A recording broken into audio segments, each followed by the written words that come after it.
aí pessoal, bom dia, boa tarde, boa noite, enfim, do momento que você está assistindo é um bom momento para você. Eu sou o Vitor Santos, né, como vocês já sabem, e neste momento a gente vai começar uma nova série de aulas aqui, tá? A gente vai falar sobre o maracatu nação. Sim, afinal de contas existem dois tipos de maracatu, tá? Maracatu nação e o maracatu rural, tá bom? O que a gente vai tratar é o nação, certo? Aqui lembrando, a gente está no projeto que é o Batuques do Nosso Brasil, oferecido pela Lei Aldir Blanc de Emergência Cultural do Governo Federal em parcerias com o Governo Estadual de São Paulo e da Prefeitura da Estância Turística de Embu das Artes, tá? Então, esta nossa série de vídeos terá ao todo 5 aulas, a primeira começando agora, e mais 4 que no fim da aula vocês vão saber do que a gente vai tratar aqui. Bem, então, assim, fazendo a lógica que a gente fez do samba reggae, a gente vai então tratar do mesmo jeito aqui no maracatu, que é o seguinte.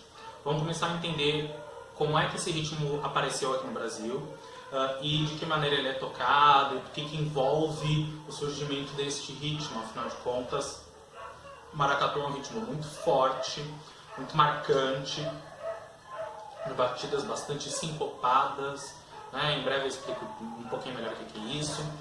E é muito presente, bastante presente no estado de Pernambuco, né? No estado de Pernambuco, de Alagoas. E nos últimos anos alguns grupos têm vindo aqui para o Sudeste, né? Para São Paulo, Rio de Janeiro. Hoje em dia existem grupos de maracatu fora do Brasil, inclusive.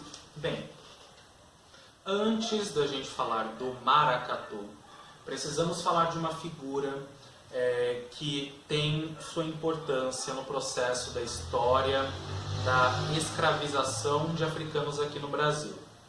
Esta figura tem o nome de, ou os possíveis nomes de Rei do Congo ou Rei Negro, tá? Essas pessoas serviam de pontes entre os europeus escravizadores e os africanos escravizados. Eles facilitavam o acesso dos escravizadores aos escravizados. Eles colaboravam com a dominação do povo africano, né? Estas figuras não existiram apenas no Brasil, tá? Estas figuras existiam em vários lugares do mundo onde havia escravização de africanos. Eu não falo isso com orgulho, tá, gente? Mas a gente precisa saber que essas pessoas existiram para entender um pouquinho melhor o que é, inclusive, o ser humano em todo esse processo histórico de escravização de pessoas. É claro também que a gente precisa entender. De fato, durante muito tempo, existiam povos que eram escravizados por outros povos, mas geralmente em função de guerra, né? Então, dois reinos ou impérios batalhavam. O que ganhava dominaria o império perdedor e o povo seria escravizado em função de guerra. Não estou dizendo que essa maneira está correta, tá? Mas só houve uma escravização de povos exclusivamente baseado em questões como cor de pele e raça no meio da Idade Média, né? E algumas pessoas de dentro destes lugares que eram atacados passaram a colaborar com os escravizadores e não defendendo o seu povo, tá? Estas pessoas, então, que eram os tais reis negros ou, por exemplo, aqui no Brasil, reis do Congo. Esta figura foi destituída, este cargo deixou de existir no começo do século XVIII. Para que a gente entenda, o século XVIII é o período de 1701 a 1800, tá? Então, neste período, no começo do século, houve o fim desta figura do rei do Congo, do rei negro, enfim.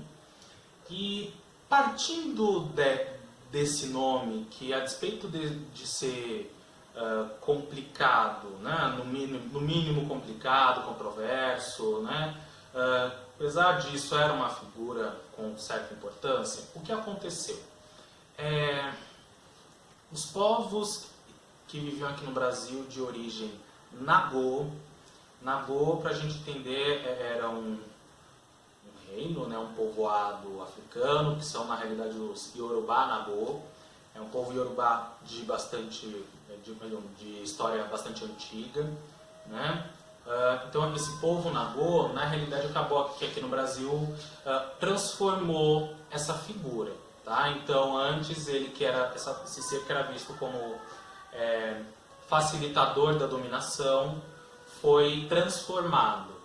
E essa transformação desse símbolo na realidade fez com que as pessoas criassem um cortejo de rua e aí trazendo, nesse caso sim, referências europeias, referências árabes, inclusive africanas também, para transformar todo esse processo. E aí foi quando surgiu o maracatu. O primeiro registro de maracatu que se tem é do ano de 1711, onde hoje é território pernambucano, né? Na época era uma das tais capitanias hereditárias, enfim, todo esse rolê aí do processo de dominação de Portugal em terras brasileiras, né?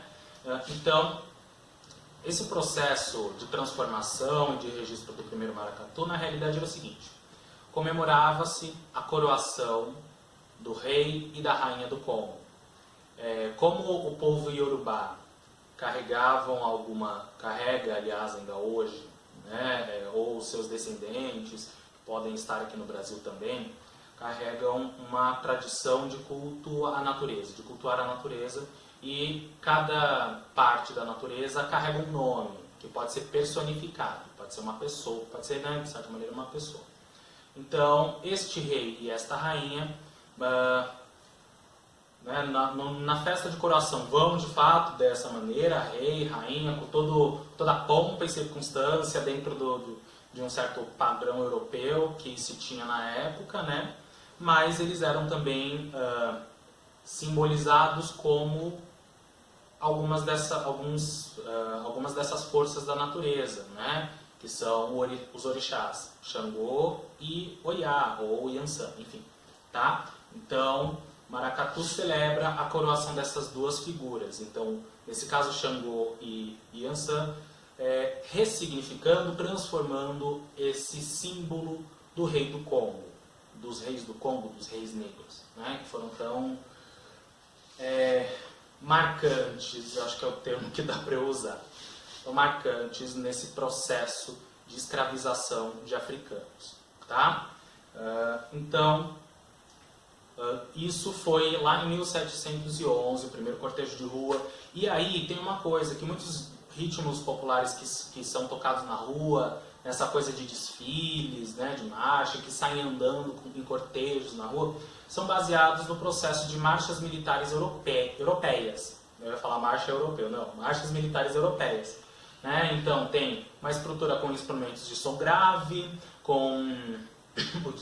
instrumentos de som grave, com instrumentos como a caixa, no caso aí veio o gongue, que aí é um instrumento que tem origem africana, que é muito parecido com a gogô, tá?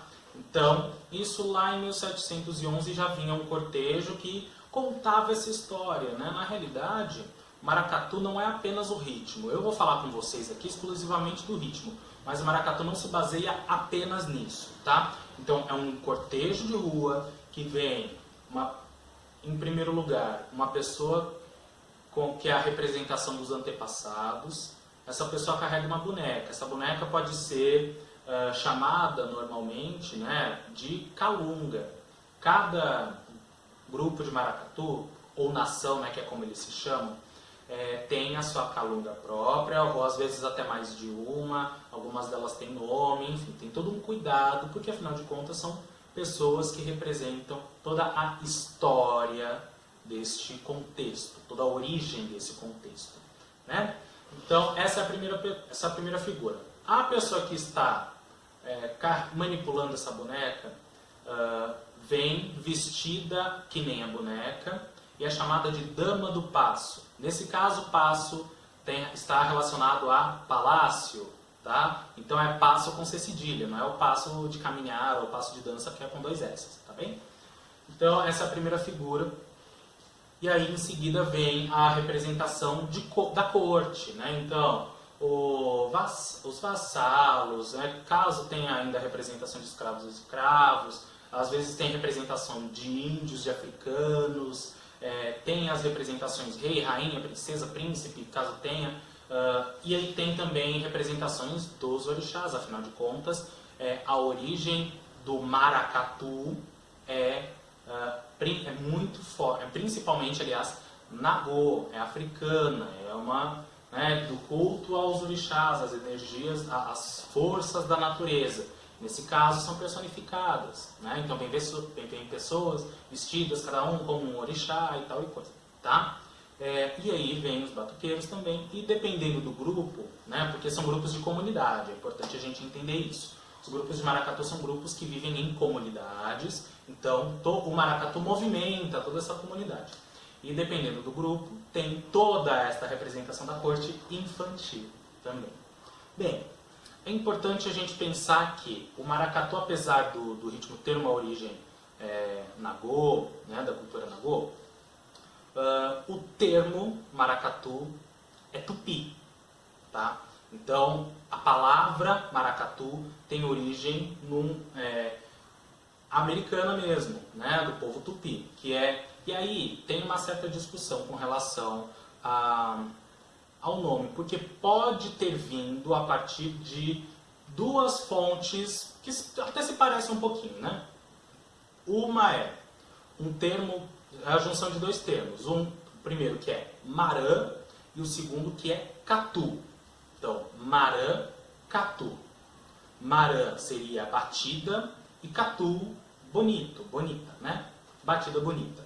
Ou ainda maraca ou maracá, né? Que em alguns lugares do Brasil o pessoal chama aquele instrumentinho, né? Que a gente vê os índios usando normalmente, né? Que é assim, tem uma cúpula, dentro dessa cúpula, dessa bolinha tem algumas sementinhas ou pedrinhas dentro e tem um cabinho que você fica né? Então aquilo, dependendo do lugar onde você está, a gente vai ouvir mais o termo maraca ou mais o termo maracá, tá certo? Pessoalmente eu conheço mais como maraca. Aí vai maraca com o mesmo catu, que aí seria um instrumento musical com o bonito, do tupi, tá certo? Então, a palavra maracatu tem origem brasileira mesmo, nativa do nosso país. Então, existe uma conexão também dos africanos com os povos originários aqui do nosso país. Afinal de contas, foi necessária uma conexão destes dois povos para que algumas coisas não se perdessem, né? Afinal de contas, a gente ainda está falando do começo do século XVIII, né? Então, o processo escravizatório estava acontecendo com muita frequência, o tráfico de pessoas da África para o Brasil era muito forte, né? Até porque, assim, no início tentaram escravizar os povos originários aqui, né? O que aconteceu é que muitos deles conheciam muito mais a natureza e estavam perdidos nos manos. Então, como veio a onda da escravização dos africanos, usaram disso aqui também. Inclusive durou muito tempo, né? Durou aí mais de 300 anos. Então, todo esse processo, né, para que a gente observe também que às vezes é necessário fazer parcerias para a gente poder caminhar para frente. Tá bom? Bem, então, voltando aqui no maracatu. Esse tipo de maracatu é chamado de maracatu-nação, tá? Podem existir outros nomes também, mas a gente conhece principalmente como maracatu-nação. Até porque também, assim, como vem de uma nação de candomblé, né, aqui hoje em dia no Brasil, o que o pessoal faz, né, para manter a cultura nagô viva são as casas de candomblé, né, e é o culto aos orixás e tudo mais. Então, essas casas de candomblé podem ter origem em culturas um pouco diferentes, né, que podem ser Nagô, Queto, Jeje, Efon, Angola, tem algumas nações aí. E no caso do maracatu nação, a origem é na nação Nagô, tá? Então, por isso, pelo fato de ter essa origem na nação Nagô, o maracatu carrega esse nome de maracatu nação, tá certo? Bem, então, conforme o tempo foi passando, Isso ainda, aí agora já vamos para o começo do século XIX, tá? Então, século XIX é o período de 1801 a 1900, tá? Então, no começo desse século, sei lá, cerca de 1810, 1820, mais ou menos, surgiu o maracatu rural. Maracatu rural aí tem mais influências dos povos brasileiros mesmo, mais do que dos africanos, né? Então aí tem o envolvimento, tem a corte, tem várias figuras que existem no cortejo do Maracatu Nação, sim, tá? Mas existem figuras como o caboclo de lança, que é uma coisa que normalmente não se tem muito nas nações de maracatu que a gente vê por aí, tá? Então, o caboclo de lança, para quem não sabe, é uma figura que é bastante fácil de ser identificada, afinal de contas, porque ele tem um capacete grandão, cheio de fitas coloridas, brilhantes, uma roupa também longa e uma lança toda cheia de fitas, e tudo é muito brilhante, tudo aparece muito, né? O caboclo de lança talvez seja a figura mais emblemática do maracatu rural, tá? O toque muda completamente, todo esse processo muda bastante, né? Então, hoje em dia nós conhecemos maracatu nação e o maracatu rural, tá certo? São essas dois, e os dois surgiram na mesma região, né? Então, entre os estados de Alagoas e Pernambuco, tá? Aqui em São Paulo, por exemplo, a gente vê muitos grupos que estimulam bastante o processo do toque, né? A gente teve, eu já ouvi falar em alguns grupos aqui da cidade mesmo, que tinham o cortejo completo. Um deles era o maracatu das Irmãs Ibeji, né, da cidade de São Paulo. Tem um outro que é o maracatu da Nação Cambinda, né, que é da família Trindade, que aí fica aqui em Budas Artes também. São grupos que não fazem apenas o toque, ou que colocam o toque como a parte mais importante. Eles trazem toda a questão. O toque do maracatu, só para a gente entender, é muito bonito, é muito gostoso de ouvir, é muito diferente. E eu estava comentando, né, eu comentei lá no começo, que ele era bastante sincopado, né? É assim, eu não vou conseguir explicar isso muito detalhadamente, porque aí tem uma questão de termos técnicos que é meio confusa. Mas assim, a gente percebe que o toque tem muito balanço, sabe? Não é como uma marcha militar, por exemplo, onde a gente ouve a música e sente os tempos muito bem marcados por todos os instrumentos. Tá, tá, tá, tá, tá. Entende? A gente percebe que o toque tem uma outra levada, um outro jeito de se fazer, tá bom? Então é mais ou menos isso, assim, essa questão do sincopado e tudo mais, certo? Bem, para a gente entender então, hoje em dia existem algumas nações, alguns grupos que fazem o maracatu fora daquela região, né? Eu comentei dois, tem vários outros também. E tem uma curiosidade, o maracatu carrega uma curiosidade que aí eu penso que seja reflexo da sociedade no momento, né? Até bem pouco tempo atrás, geralmente não se tinha muitas mulheres tocando instrumentos no maracatu. Até pouco tempo atrás, eu digo até uns 50, 60 anos atrás, tá? Que eu saiba, certo? Pode ser que eu não saiba tudo, então, tá? Então, assim, caso de repente você que está me vendo aqui falar saiba de mais coisa aqui, eu coloque aí no comentário que a gente vai conversando também a respeito do assunto. Afinal de contas, conhecimento nunca é demais, né? Então, assim, até algumas décadas atrás, não se deixava em alguns grupos as mulheres tocarem os instrumentos, né? Então elas podiam representar personagens, elas podiam dançar, mas puxar maracatu, né, com o toque, comandar a bateria, não era permitido em alguns casos, né? E aí, recentemente eu digo também há uns 30, 40 anos, né? Lembra que o primeiro registro de maracatu já faz uns 300 anos, né? Pelo menos. Então, né? 40 para 300, não é? Então, recentemente o pessoal trouxe ao maracatu um determinado instrumento que a gente vai tratar aqui inclusive, que é o AB. O AB é um instrumento que pode ser confeccionado a partir de uma cabaça, com uma estrutura que pode parecer uma saia, uma trama, enfim, com miçangas, né? Antigamente era feito com búzios, hoje em dia com miçangas, e é tocado sacudindo, né? Jogando de um lado para o outro, de um lado para o outro, né? E aí, o que acontece? Muitos grupos passaram a usar esse instrumento e pelo uso desse instrumento as mulheres puderam, né, chegar, em alguns casos, à percussão do maracatu.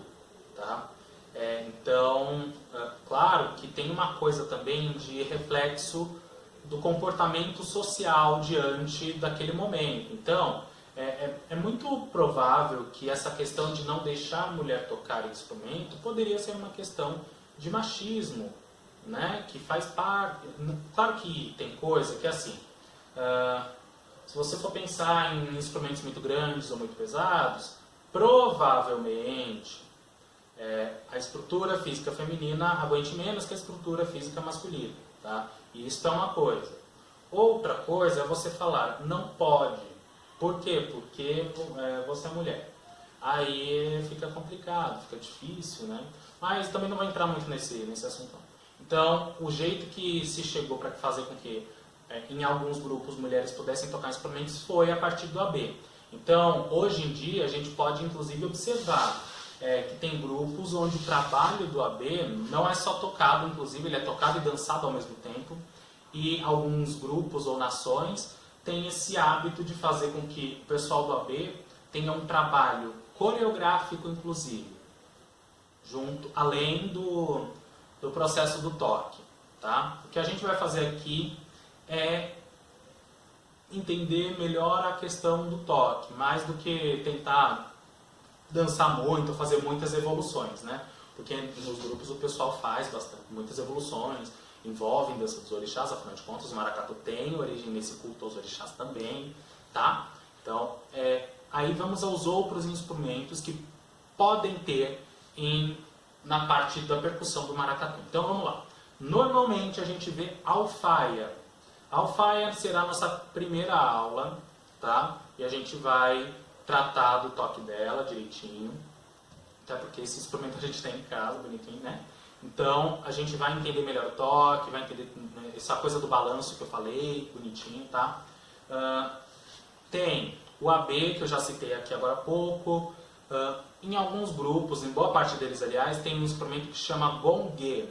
Gongue tem uma estrutura que parece um pouco com a do agogô, tá? A questão o gongue é maior, normalmente tem uma boca só, né? Esse daqui vocês estão vendo tem duas, e ele tem uma estrutura que você tem que apoiar na perna para tocar, porque ele é grande, ele acaba sendo meio pesado.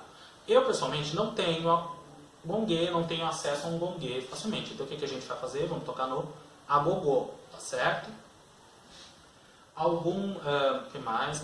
Caixa, né? Caixa é um instrumento que também o pessoal toca bastante, né? Lembra que a coisa do cortejo de rua é baseada nas marchas militares, que tem a presença da caixa muito forte, tá? Então, a caixa, por exemplo, chegou no samba por causa das escolas de samba que faziam desfiles de rua, né? Que vieram também das marchinhas de carnaval, que vieram das marchas militares. O frevo tem essa questão também. O samba reggae que a gente estava comentando importou isso do samba, que tem toda essa origem que a gente comentou. Maracatu também, tá? Então, a gente vê que essa estrutura de levar caixa, por exemplo, para os ritmos de fora, que vão, aliás, de fora não, os ritmos que vão para a rua, tem essa coisa baseada nas marchas militares europeias, tá? Claro que aqui houve todo um balanço, né? Uma coisa brasileira mesmo de transformação de tudo isso, né? Mas a origem caminha por aí, tá certo? Então, falei destes instrumentos, que são os que a gente vai trabalhar. Alfaia, AB, agogô e caixa, certo? Em alguns casos, nós podemos ver ganzá ou mineiro, tá certo? Para a gente entender, o mineiro é como se fosse um ganzá mais comprido, tá? Eu vou pegar um ganzá para vocês verem aqui, ó. Este daqui é um ganzá. É caseiro, tá, gente? Mas a gente vai ver os ganzás de loja de instrumento, tudo cinza, tá? O mineiro é mais longo, tá certo? Basicamente, é isso que diferencia um instrumento do outro, tá? Então, em alguns casos, como eu disse, pode ter mineiro ou ganzá. E tem casos em que você pode ter também timbal. Timbal, para a gente entender, é um instrumento que parece um pouquinho com o atabaque. Olha, esse daqui que está do meu lado. Tem o berimbau do meu lado e do lado dele... Aê, agora sim, meu dedo está apontando para o lugar certo. Esse aqui, ó. Esse aqui. Tá bom? Então, parece assim, a estrutura dele esteticamente é um pouquinho diferente, né? Então o corpo parece um pouquinho com um cone, pode ter uma pele de couro, mas pode ter uma pele sintética também, e tem uma característica de ser um instrumento muito agudo, tá? Então tem esse ponto, o timbal é bastante agudo. E esse é um dos instrumentos recentes também do maracatu, tá? Então, até porque a gente teve uma popularização do timbal com o samba reggae, né? Então, e o samba reggae, para você que de repente já não viu a aula, volta aí nas nossas aulas, que faz pouco tempo que esse vídeo foi pro ar e você pode dar uma olhada lá, tá? Então, a gente falou, o samba reggae surgiu de fato em 1983, né? A gente teve o primeiro desfile, né? A primeira saída para a rua de um grupo que tocava de fato o samba reggae, né? Já com uma série de influências e tal e coisa.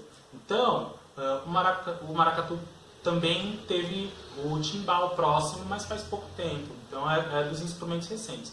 O que a gente vai tratar aqui é da parte realmente mais simples, né? Como é que eu não vou dizer exatamente simples, mas assim, o que faz... por exemplo, sem um timbal, você pode ter um maracatu, tá? Mas sem uma alfaia, por exemplo, já começa a ficar difícil. Tá? Sem uma caixa, sem um agogô, começa a ficar um pouquinho difícil, você começa a sentir falta. Tá? O timbal é muito legal, é muito gostoso, mas não é exatamente um instrumento fundamental do maracatu. Tá bom? Ele traz uma riqueza a mais no toque, o que é muito bonito. Né? Eu não estou desmerecendo a importância do timbal. Mas existem instrumentos que constroem mais o ritmo. Então a gente vai tratar, né, como eu disse, alfaia, AB, agogô e caixa, tá? O toque da caixa que a gente vai fazer é um toque mais simples, tá? Eu não vou fazer exatamente como o pessoal costuma fazer, afinal de contas a aula que a gente tem aqui não é uma aula muito longa, né? E não dá para explicar algumas coisas tão rapidamente, tá? Então a gente vai simplificar algumas coisas para que vocês entendam tranquilamente. O maracatu tem alguns toques e cada um desses toques ganha nomes diferentes. Então, por exemplo, malê, baque de arrasto, baque martelo, baque trovão, tá? Todos estes são nomes de batidas diferentes que podem existir no maracatu. E a que a gente vai tratar é a mais simples de todas, que é luanda, tá? Luanda é o nome da batida que a gente ouve e já sabe que é maracatu. Na dúvida, a gente pode ter como exemplo algumas nações como Nação Estrela Brilhante, Nação Porto Rico, Nação Leão Coroado, todas são nações, Encanto do Pina, são todas nações de maracatu de Pernambuco, né, de onde surgiu. E algumas delas têm origem bastante antiga, tem aí pelo menos mais de 100 anos de história, então é bastante coisa, tá? Desculpa. Pensando no lado musical mais comercial, a gente pode ver um grupo que é o Nação Zumbi, né, que de 20 anos para cá mais ou menos, um pouquinho antes, né, na década de 90, Nação Zumbi junto com o Chico Sainz fizeram essa coisa do Mangue Beat, né, que era trazer a cultura do Pernambuco para um contexto mais nacional, para o mercado nacional, para fazer com que as pessoas conhecessem. Então, por exemplo, na música Maracatu Atômico, eles tocam um pouquinho de maracatu rural e depois viram pro maracatu nação, né? Na batida do Luanda, que é a que a gente vai fazer, tá certo? Gente, estamos encerrando aqui, então espero que vocês tenham gostado de tudo isso que eu falei. Se você tiver alguma dúvida, deixa no comentário que a gente vai tentando discutir a respeito, né? Chegando a algumas conclusões melhores. E até a próxima. Tchau!